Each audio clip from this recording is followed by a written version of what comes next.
Инта присоединилась к акции по вязанию вещей «Оденем солдат в теплые». Инициаторами выступили представители клуба декоративно-прикладного творчества «Мастерицы» при Центре национальных культур и интинское представительство «Коми Войтер».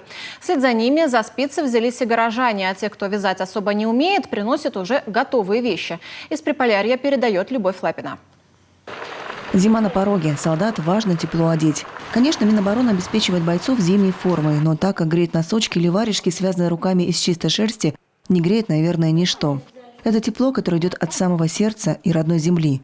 Конечно, таких связанных руками мастериц изделий пока немного. Больше готовых. Все потому, что горожане, едва центр объявил акцию, сразу откликнулись на призыв.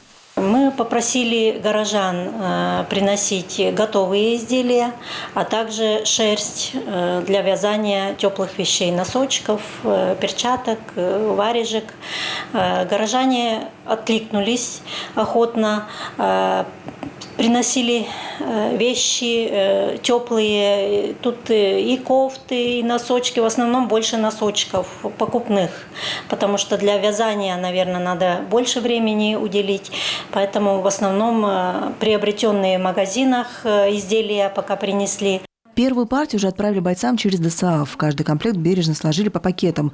Внутрь положили конверты. Часть из них, как в годы Великой Отечественной войны, треугольниками. Внутри письма от интинских ребят. Пишут о самом важном. Любят и ждут своих защитников. А еще безмерно ими гордятся. Ведь их мужество в пример многим. Здравствуй, дорогой и уважаемый солдат. Я обычная девочка, учусь в гимназии номер 3 в 4 классе в городе Инте. Я хочу сказать тебе спасибо за твою смелость, за то, что ты нашел в себе мужество пойти нас защищать. Больше всего пока носков. Это чтобы ноги солдат были всегда в тепле и сухие. Но вяжут и приносят еще перчатки, шапки, шарфы, кофты, свитеры. Они сразу видно из Приполярья. Северные мотивы, белые медведи, волки. Здесь в Инте хорошо знают, как важно сохранять тепло. Также подключились сельские дома культуры. Они принимают изделия в домах культуры по режиму работы, учреждений работают.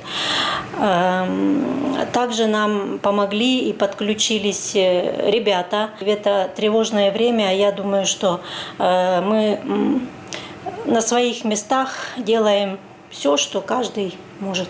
В каждой такой посылке вместе с письмом от школьников еще и маленькие сувениры. Иконки и сплетенные из бисера поделки. Сейчас я покажу, что они сделали. Еще такие маленькие поделочки. Солдату. Письмо сейчас раскрою. И вот такие с бисера, вот такие поделочки. Есть и крестики, и цветочки. Кто-то, может, скажет, зачем это на линии соприкосновения огня. Но интинцы уверены, это не просто поделки детей, а самые настоящие обереги.